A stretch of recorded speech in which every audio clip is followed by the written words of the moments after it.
All right, guys, time to get started. Today, here's another episode of Hear Me Out. I'm Eric. Donnovant. Brandon. All right, what are we talking about today?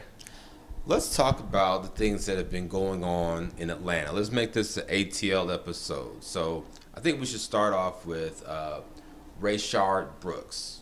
Thoughts about that? Right.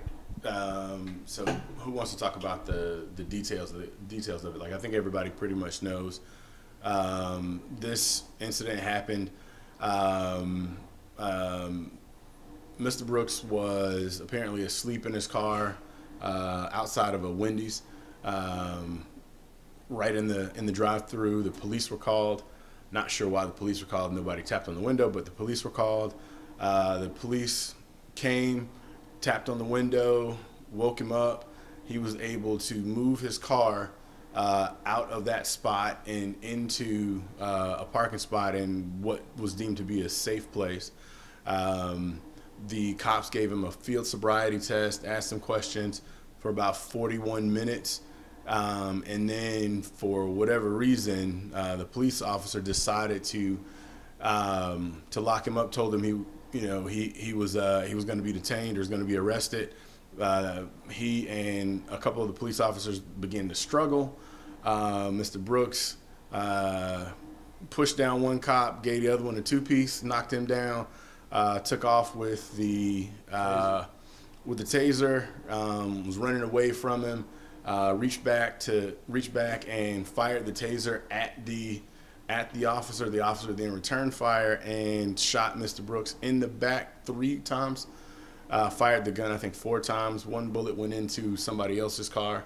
Mr. Brooks was then was on the ground for another few minutes, and the police police officer kicked him a couple of times while he was down. No one decided to render him any type of CPR at all until maybe 5 or 10 minutes later. And then he was, I think, pronounced dead on the scene once the medics got there. So there's, I have an unpopular opinion about that, right? No one deserves to die. No one deserves to get shot in the back. In no way, shape, form, or fashion am I saying that. Am I suggesting that? But I do have a problem with the fact that he was drunk. There's video evidence of him. Somebody was at the scene, and they're honking their horn at him, trying to get him to wake up. And they was like, I had to go around him. And then they said they talked to the manager, and the manager said, I tried to wake him up for 30 minutes. And she was like, I didn't want to call the police, but she finally had to. So I've been drunk once or twice, right? So if you're passed out drunk driving, like that was a bad thing, to be DUI in the car, passed out for over 30 minutes before the cops get there. The cops get there, the issue of field sobriety test. While they're talking to him, he falls back asleep, and then they get him to move his car, and then he fights the cops and beats them up, takes their taser, shoots the weapon at the cop, and we're like, I'm like, I don't know, like I haven't been in that situation to say what I would have done. I don't know. It's just weird, but I'm not gonna sit up here and I'm not gonna celebrate. I can't be like Rayshard Brooks. Like, there were some things that were done wrong that he did. So I'm not saying, again, he doesn't deserve to get shot. I'm not saying that. But we got to look at like what happened, and I think what happened was he had been in jail, was out on probation, and was out on probation because of COVID. And I think if you're on probation and you go back to jail for committing a crime, you got to do your whole sentence plus additional time for the new crime that you committed. Right. And because I was like, why did he run? And I'm thinking that's why he ran. But I guess I just have mixed feelings about it. All right, so no. I feel like Mr. Brooks, he was running away from the police officer, and he was posing no threat to the police officer. You can't beat him up while you're running away from him. He beat up 2 cops. The immediate threat for lethal force is over. He was running away, and when they showed the footage, and everybody saw that footage. They showed the footage when he was 12 feet away from him. When he reached back, he was 18 feet away from the cop when the cop pulled the trigger. He was 6 feet further. So he was clearly trying to get away from that police officer. He's running for his life from that police officer. They already had his ID. They already had his car. They already had his address. So they knew where he was going to be. And so there's no reason to shoot someone from the back. The other thing is the taser had already been fired twice. After it's been fired twice, it's not going to hurt anyone. You can use that. I mean, and that's what the law says, right? That's what the manufacturer has said. So the police who've been trained on using their equipment know that. He knows that it had been fired twice. It was his taser. He fired it twice and missed him or whatever. And because of that, he was in no danger at all. Your rules of engagement say that he's not supposed to shoot somebody in the back. Period. Rules of engagement say that once he engaged with them, that's why he chased after him, because he already had that physical altercation with them, and that's what they're taught in training, which is why he ran after him, right? And so we're really talking split-second decisions, right? And we're talking, he was running, the cop was chasing after him. He then turned and fired the taser at the cop. So that's when the cop drew his weapon and shot. So we're talking literal split seconds, shoot, and I'm gonna keep running. I'm not finna shoot. And he didn't shoot his taser like I'm shooting my taser. He shot his taser trying to get away, and we're talking like this. He was running. He was running and reached back and shot. He turned around. He turned back and shot or whatever. But well, you're not gonna shoot a taser at me. I'm just gonna be like, shoot me with your taser. You're not a trained professional. Go ahead. You're not a trained professional. So drunk driving is a dangerous crime, right? Kills millions of lives. Maybe not millions. I don't know the exact stats. Kills a lot of people. $10,000. Yeah. Okay. Well, I'm gonna get to that. But there's people that have lost their lives or killed others by drunk driving. So I heard an interesting thing of saying that in that situation, when somebody's passed out drunk in their vehicle and is not moving, should the police come there to arrest the person, put them in cuffs, and take them to jail? Or when you already have the person's driver's license and you know where they live and you ran all the background on them, should there be more of an opportunity to write that person a citation, take them home, give them a court date where they then go to court and then answer for the crime? And that's what happens. And that's what happens in a lot of cases. No, so one second. Now, finish it. So really, and this is kind of going to fast forward or jump back to the last conversation we had, but reallocating funds or defunding the police, which I don't think means take funds away from them, but if you reallocate some funds for a safety authority that does something of that nature, I think will be very beneficial, because that thing was going well. He was communicating with the cops respectfully. They were communicating with him respectfully until they asked for him to put his hands behind the back and put him in cuffs, and it came off the rails. So it's really sad because the whole thing could be avoided. I do think drug driving is a dangerous crime, and I also agree that nobody deserves to be shot in the back when they're running away. But neither one of those things needed to occur if it was handled using a different methodology. Well, what method? Well, what I just said, like, you know where they live. He's not like he's going to get away. He was going to say, I'm going to take you home? Yeah. So it's interesting that you said that, because Natalie White, the woman who was accused of helping to burn down the Wendy's that he was murdered at, His girlfriend, whatever, a few months earlier, she actually had gotten into an altercation, was drinking, and was drinking and was drunk. The police had to be called on her. She destroyed all kinds of property in her friend's house. They declined pressing charges, but the police were called on her for drunken disorderly conduct. The police took her to her house. Now, he had already told the police numerous times that his girlfriend lived right around the corner. Their sister lived right around the corner. His sister lived right around the corner. Whoever it was lived right around the corner. He said his sister, he said his girlfriend, he said a bunch of different people lived really close. He said he could walk home.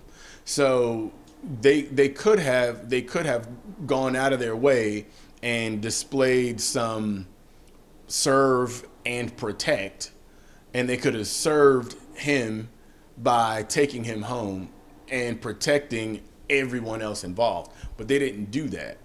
They chose to lock him up. And the problem for me is, and it's gonna come back to race to me all the time, is we've seen too many of those instances where people have been locked up when they didn't need to be locked up.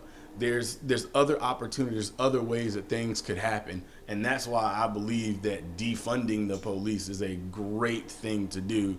And also, can you clarify exactly what that means? I think So- there's so much issue around that. right. So when I say defund the police, I don't mean completely get rid of the police force at all, Or strip them of or whatever. funds to- What I'm saying is I want the police demilitarized. They don't need to look like an occupying army on U.S. soil. That's what the National Guard is for.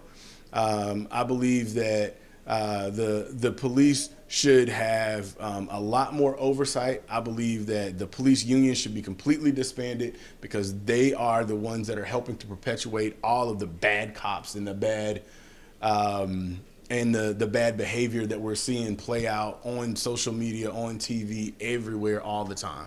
So that's my basic description. I got a whole lot more stuff about that, but that's the high level for defunding the police for me. Now there's other people when they say defund the police, they mean absolutely get rid of the police, Which is crazy. Which is a difficult situation to have occur, but it's worked effectively in Camden, New Jersey. They completely defunded the police. They made all of the police reapply for their jobs. They brought in new leadership. Even the police chief had to reapply for his job. So after all of that happened, then there was a complete change, and they did exactly what I agree with, which is getting rid of the police unions. Right. I think we go back to Mr. Brooks. The cops talked to him for 30 plus minutes. 41 minutes. They talked to him for 30 plus minutes which is they were respectful. They didn't, and then they weren't like, they didn't throw him up against the car, boom, boom, boom. I mean, I've told a couple lies in my life, right? Where if I'm trying to get out of something, that's what I'm gonna do. I used to live over there in Pittsburgh. Ain't a whole lot within walking distance, right? And even if I'm in that situation, I'm trying to get out of it, guess what? Yeah, my sister lived right over there. I've said that before.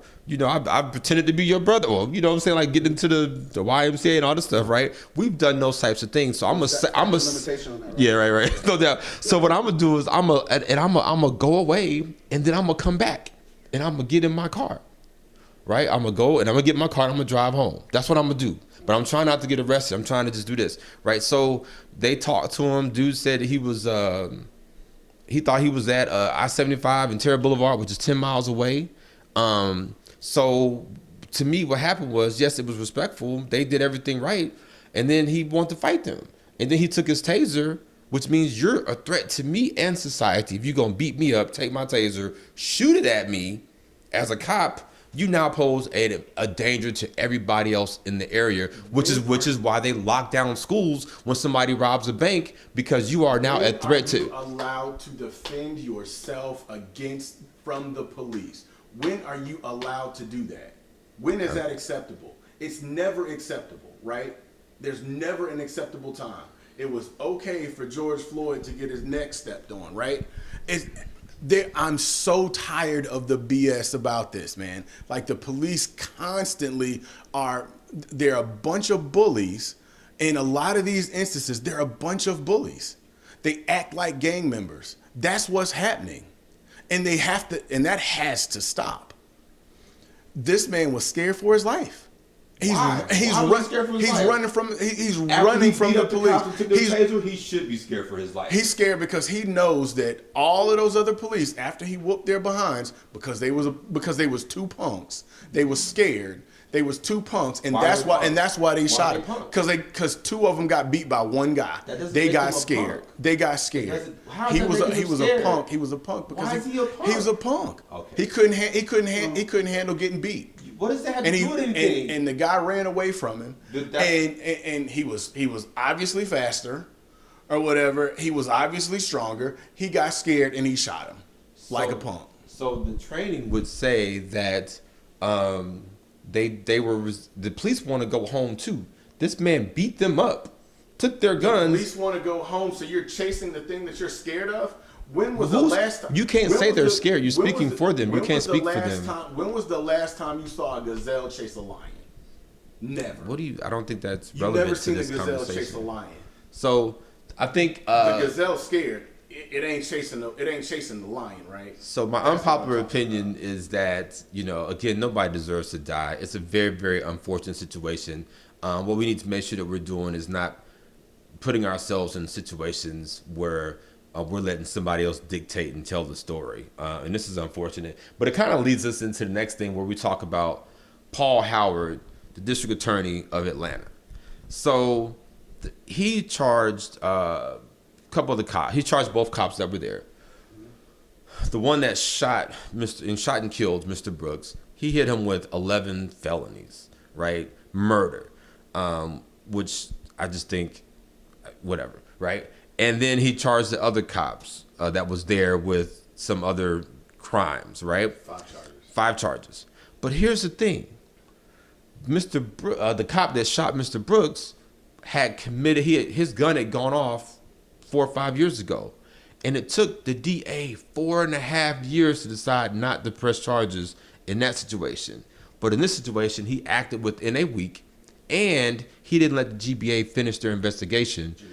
GBI, sorry, thank you. The GBI finished their investigation before he went and pressed charges. So there's a lot going on, and the DA also lost his election. I think it was 41-35, and it's in the midst of a runoff. So the real big thing about this is the cops that tasered those college kids 2 weeks earlier, he charged them with firing their taser and said it was deadly force, which is why he fired them. So how can you say 2 weeks ago that the cops... DA doesn't fire police. How can the DA charge them with using deadly force for their taser, shooting their taser at 2 civilians, and then you turn around and say that the taser that Mr. Brooks, when he shot it at them, was not deadly force? Well, I think it alludes back to what Eric was saying, that the taser already been fired twice, so therefore... Fired once before, and then when he turned around and shot him, he was fired again. That was the third time. It can't be fired 3 times. That's what it was. It was the third Well, time. you saw when he shot it went off. When he shot, when he turned around, The spark. it went off. So The he spark shot went it. out. Are we talking about Paul Howard, or are we talking about Rayshard Brooks? This guy. Because I really think we need to focus on the fact that that situation just should not be handled that way in the future. There's other ways to do it besides trying to put people in cuffs. And maybe if we take a look at refunding, defunding, reallocating the funds for the police to create a different process and procedure for when these events happen. It's hard for me to wrap my head around somebody drunk driving and hitting a cop and then bad stuff not happening to them. But I do not ever think if you're running away from a police officer, you should be shot in the back. There's just never a case for that. Yeah. So again, back to Paul Howard. Lions don't get chased by gazelles. So So I think Donnie, what you're saying is that you feel like Paul Howard is acting acting a certain way and is politically motivated, right? Yes, he's about to have Atlanta on some major riots when this stuff goes down and they don't get they get acquitted. You think they're gonna get acquitted? Well, the charge of murder is intent. Like I am trying to kill you. Like homicide and those other manslaughter. That's kind of like it happened. Of murder. What degree did he? I think he got first degree. Which I believe is. I'm not an attorney. I don't want to speak on that. But I know in going back to George Floyd, they were very deliberate on what degree of murder they gave them for the probability of actually getting a conviction. Yeah. But then he hit them with like he shot he shot Mr. Brooks twice, and then the other bullet, he shot his gun 3 times. The other bullet went into a car, and there were 4 people in the car. So he charged them all with assault against them. So that's 4. 5 is murder, and then not rendering aid in a timely fashion. But they said that was like 2 minutes and some change. Then he said he kicked him while he was down, so he charged him with assault with that too. And I think that, I mean, I'm not an attorney. I don't know law, right? I've watched enough Law and Order and Magnum PI and stuff. But I do think that those charges, he was a cop, I don't know. I don't think that those charges are going to stand. I don't know. It's all good. It's whatever. I still watch it. I'll watch Barney too. Whatever. Anyway, I don't think He's an expert on purple dinosaurs. Great, keep going. I don't think that the charges, there are 11 charges. He got him arrested. Rah, rah, rah. But I don't think they can stand. I don't think they will stand. That's why you charge him with all those charges. That means you're reaching for something. No, well, I mean, yeah, sure. But I'm gonna go back to all of the other black men that have been arrested. Lots of them get what they call trumped up charges. So they get tons and tons of time or whatever. They throw the book at them and they're like, look, I'm going to give you so many years that the judge going to stutter, right? Like that's their goal or whatever. They want to make sure that they put enough things there that there's no way that you're not going to get convicted of something or whatever. Cause they want to, cause DA Howard is a smart, criminal. He may be a smart criminal, but he's a smart attorney. And what he wants to make sure is that he does not have more riots in the streets. So he wants to make sure that they get some kind of jail time. And that's what his goal was. That's what his thinking seems to have been. You know, you said something I find interesting. That was a very crowded parking lot. And I think the fact that they fired their gun in that situation, that one guy did in that situation, really kind of goes to show the mindset, to Eric's point, that they were in that time. And then after the fact, when the guy was down, they're kicking them. So I'm not going to call them punks, but I do think they were in a ultra aggressive mode that probably led to that shot being fired. You know, they weren't in the mode of let's de-escalate this. They're in the mode of let's end this right now, which is a dangerous way. You have to be able to process stuff, even if it's split second, better than that, which goes back to more training, focus on de-escalation, not on deadly force, and things of that nature. We have to figure out how to change the scope of why things are occurring and not just look at them after they occur. It has to be done beforehand. Yeah, I think that we have to look at, right, well, what I don't know is what the training of that looks like, right? I would go out on a limb and say the training is going to say that if he's beat the other guy up, gave him a concussion because the other cop had a concussion verified when he went to the hospital, took your taser. Now they're a threat to everybody, and that's what they're going. I'm sure that's what the training tells them, right? Now that this person has beat up 2 cops, took your weapon, your government issued weapon, fired it at you. That person is now a danger to everybody else. He was unarmed though. But you were going back to training, right? And so that's why I think the charges aren't going to stand, because they're going to say, well, this is what you were supposed to do in a situation. Like you're charged to protect, and this was a dangerous situation. If they're going to say that he posed a threat to the society, which you're drunk, you beat up 2 cops, you are a threat. I think he was more of a threat when he was drunk behind the wheel than when he was running away. Okay, but so I think the thing, trying to stay on topic with Paul Howard, I think that the charges again, it was a political move, and I think he acted too fast, and I think they're going to get acquitted on the charges. One of the things that the other cop pointed out that's out on bail was he said, "Yeah, I stood on his shoulder, right?" He said, "Because I didn't know what was going on, so I wanted to make sure that whatever." And then there was failure to render aid in a timely fashion, and there was some oath violations that he also hit him with, right? But his attorney said, which I remember seeing other cops pull up, because as soon as the shots happened, there was cops all over the place. He was like, why didn't he charge them with failure to render aid in a timely fashion? Why did he just go after these 2? Because the other officers were there. And so the story is they went to get their kits, their gloves, and then they came back and rendered aid. So I don't know. It's just the video footage does not support that at all. I've never seen it. I watched the entire hour and 15-minute charging session. I don't know what it's called with DA Howard, and he definitely went through, had a big PowerPoint presentation and everything, showed you exactly the time stamps, everything.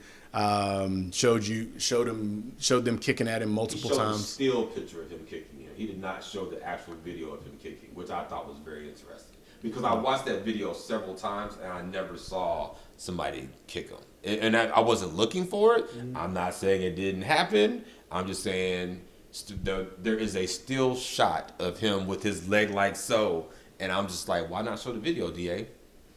Well, all I know is I saw him kick him. So I don't need anyone to tell me what I saw. I can, I know what I saw. But the next, we feel like that one's pretty well covered? Or you guys want to talk a little bit more about it? Or you want to go into to Keisha Lance Bottoms? I know this is a passion point for you, so it's not necessarily a passion point.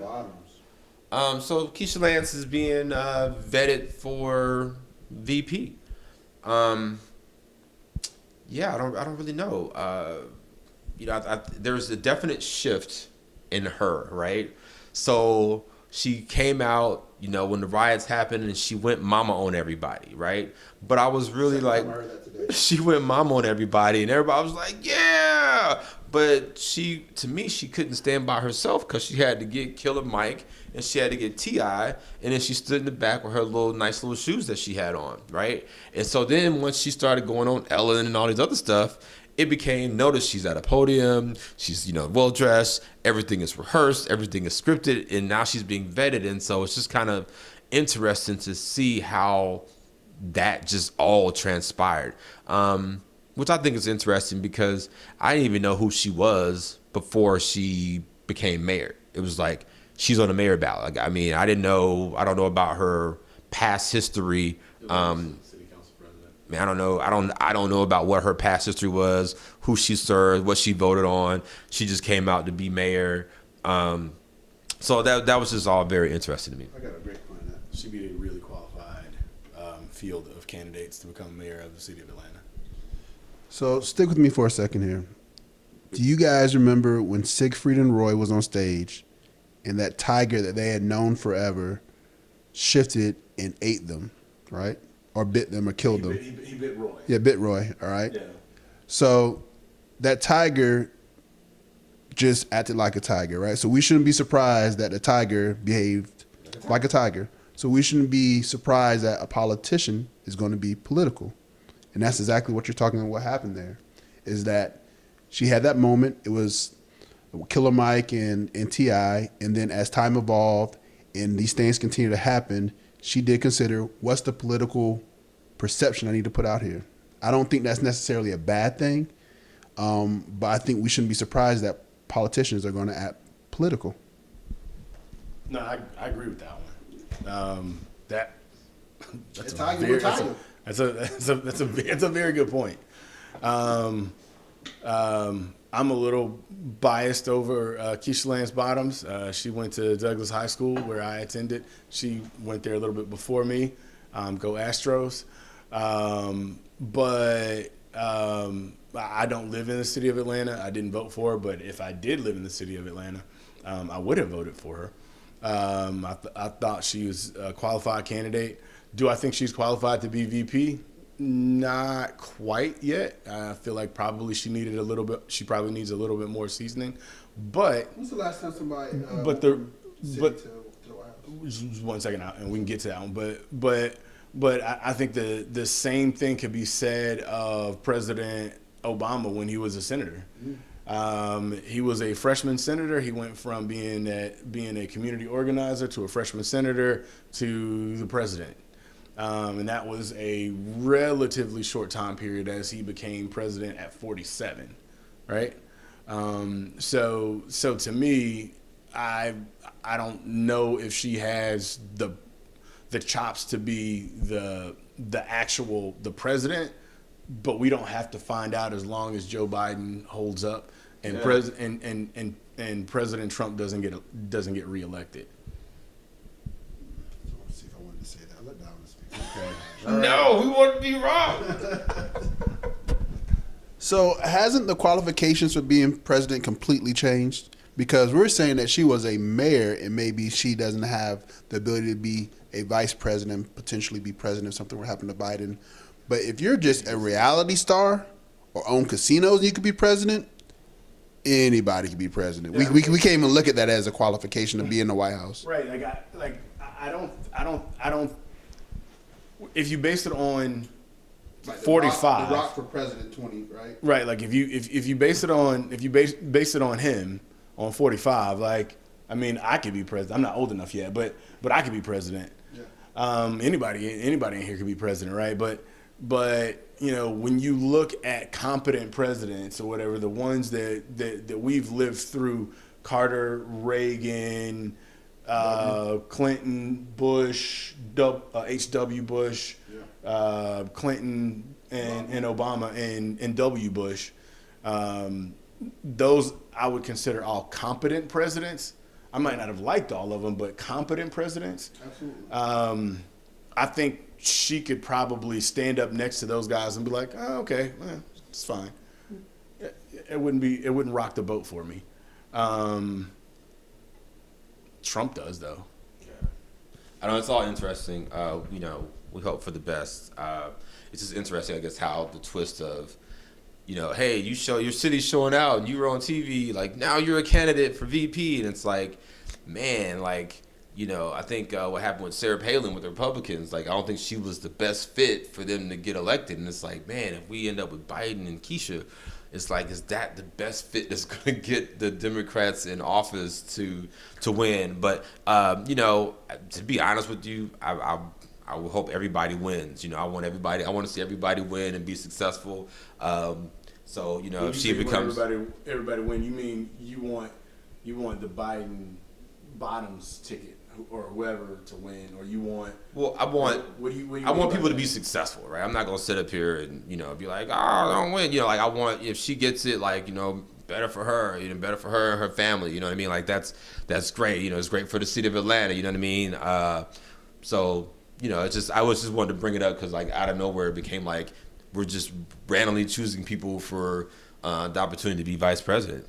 Both parties have let us down with our choices. Yeah, because what we're looking for. Yeah. Quite honestly, considering what we're going through as a country, we have no, to your point, competent choices, in my opinion. This is a tough situation. Yeah. But you seem like you disagree with that. Oh, yeah, I definitely disagree with that one. Well, on the Republican side, we don't have there's not a competent choice if the choice is Trump and Pence. And I know we're going a little bit off of our Atlanta focus or whatever, but let's get into something a little bit more. Let's step up just one little bit here. I don't think that Trump or Pence are good candidates or whatever. I think they're horrible candidates. Biden's been the guy. He's been the second guy in charge to one of the most beloved presidents in history. and he's been there. He was the one that coined the term. This is a BFD, right? When they passed healthcare, passed a healthcare bill that hasn't been passed in 40 years or 50 years, I believe. So I feel like he's got the compassion, the intelligence, and all of the other qualifications that it would take to be president. He is at least as competent as George W. Bush was. He is at least as competent as Bill Clinton was, in my opinion. Not as cool, can't play jazz or whatever, but Ron Burgundy plays jazz flute, so that doesn't really matter, right? But then when you look at the folks that are being put up as vice presidential candidates in Senator Kamala Harris, Mayor Keisha Lance Bottoms, I think there's 3 or 4 that I've heard. I know Amy Klobuchar, who was a former presidential candidate, actually dropped out of the race because she said that she wanted that space to be given to a black woman, very similar to what Alexis Ohanian did for Reddit and their board. But I think that Senator Kamala Harris would be my pick. I think she's bright. I think she's got the right mentality, being a former prosecutor, former district attorney. I think she's Trump's what's it called? She can bring him to his knees, I believe. He's a criminal. She's used to dealing with criminals. I think she can handle him. Nancy Pelosi is his kryptonite, and that's the word I was looking for, kryptonite. So I believe that, somebody like that, if Speaker Pelosi decided that she wanted to be VP, I think that would be amazing.